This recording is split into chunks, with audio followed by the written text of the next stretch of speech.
Hello everyone. सोचा था कि मैं निर्मला जी के टॉपिक पे अब बात नहीं करूंगी इतनी, क्योंकि काफी कुछ चीजें हो चुकी है और जांच के लिए भी लेटर जा चुका है। अब जांच में जो भी कुछ सामने आएगा हम तब बात करेंगे। लेकिन एक ये अमित तोमर है, इसने मुझे कमेंट किया है।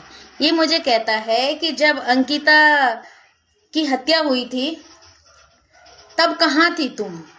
तुम्हारी जुबान तब नहीं निकली और झूठ फैलाने के लिए आ गई हो। क्या झूठ फैला दिया भाई? चल मेरी छोड़, मैं नहीं निकली, तुम कहाँ थे तब? मैंने तो नहीं देखा कि कहीं अमित तोमर सबसे आगे खड़ा है। अभी यहाँ देहरादून में एक हत्या हुई, तब कहाँ थे तुम? बताओ। अभी यहाँ गोलीबाजियां हो रही है देहरादून में, तब कहाँ थे तुम?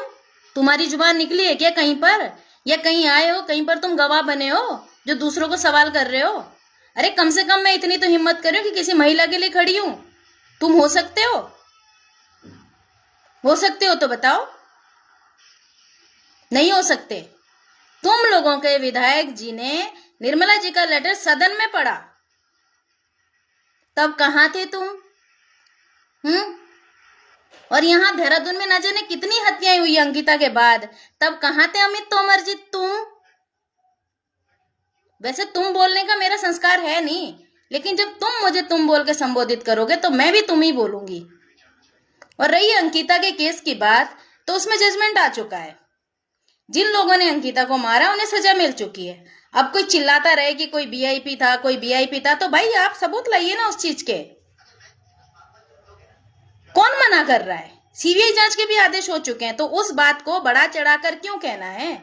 और अंकिता भंडारी तो गढ़वाल की रहने वाली थी। तुम्हारे जौनसार में लड़कियों के साथ नहीं होते हैं अत्याचार? बताऊं? अभी कुछ दिन पहले एक गर्भवती महिला के साथ रेप हुआ था, तब कहां थे तुम? नहीं आए ना धरना देने के लिए कहीं पर भी। उससे पहले एक टीचर वाला मामला आया था, उसमें भी एक लड़की के साथ रेप की घटना हुई थी। दोनों ही केसों में दोनों गांव के सियाणा जी ने उसको रफा दफा करने की कोशिश की थी और न्यूज में भर भर के आया था। तब कहां थे तुम अमित तोमर? बताओ। मुझसे सवाल मत करो। मुझे जहां खड़ा होना चाहिए मैं वहां होती हूँ खड़ी, और मुझे किसी का डर नहीं है। लेकिन तुम बताओ ना, तुम कहां थे?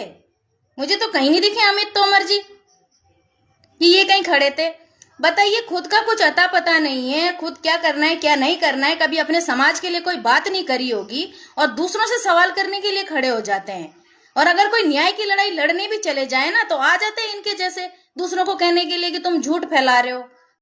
कई लोगों ने मुझे कहा कि हमारा जो जौनसार बावर क्षेत्र है ना, वो अपने रीति रिवाजों के लिए जाना जाता है। बिल्कुल, मैं भी वही कहती हूँ कि अपने रीति रिवाजों के लिए वो जाना जाता है।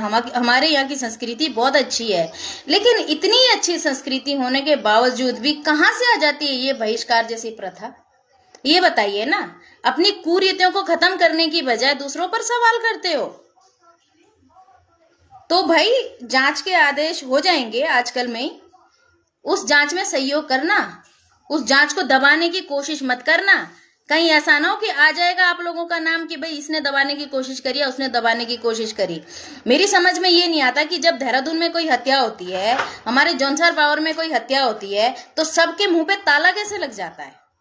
और जब गढ़वाल साइड में कोई हत्या होती है तो सब लोग रोड पे कैसे उतर आते हैं? थोड़ी शर्म कर लो। मुझे बोलने से तो अच्छा है कि अभी तुम्हें एक महिला के मान सम्मान के लिए रोड पे खड़ा होना चाहिए था। वो अभी मूवी आई थी ना एक, वो क्या था वो, मेरे गांव की बाढ़, उसमें बड़े अच्छे से दिखाया गया था कि कोई महिला अगर किसी के घर चली जाए तो पुराने से पुराना झगड़ा भी खत्म हो जाता है। हमारे जौनसार पावर की ये रीति रिवाज है हमारे यहाँ का, और ये सम्मान होता है हमारे यहाँ महिलाओं का। आज भी अगर कोई महिला किसी के घर चली जाए तो वो कढ़ाई वैसे नहीं चढ़ती, लेकिन जब महिला जाती है उसके सम्मान में वो कढ़ाई चढ़ती है चूल्हे पे। और ये एक महिला को बहिष्कार करके ऐसे खुश हो रहे हैं जैसे इन्होंने बहुत ज्यादा कोई महानता वाला काम कर दिया हो। शर्म करो थोड़ी सी। अगर थोड़ी बहुत बची है ना तो उसे बचा के रखो। ये ना हो कि कहीं जितनी बची कुची है वो भी निकल जाए। अपनी जो रीति रिवाज है, संस्कृति, उसे बचाने की कोशिश करो, ना कि उसे बर्बाद करने की कोशिश करो। इतनी तो शर्म आती नहीं है कि साथ देने की बजाय जो साथ दे रहा हो उसकी भी हम टांग खींचेंगे पीछे को। खैर वो तुम्हारी अपनी मर्जी है, तुम्हारा अपना ओपिनियन है, जो तुम्हें करना है वो करो, लेकिन मुझसे सवाल करने से पहले अपने बारे में ये जरूर बताना कि तुम कहाँ थे तब जब इतनी सारी चीजें, इतनी सारी वारदातें हमारे राज्य में, जिले में, हमारे पूरे इधर आसपास में होती है, तो तुम कहाँ थे?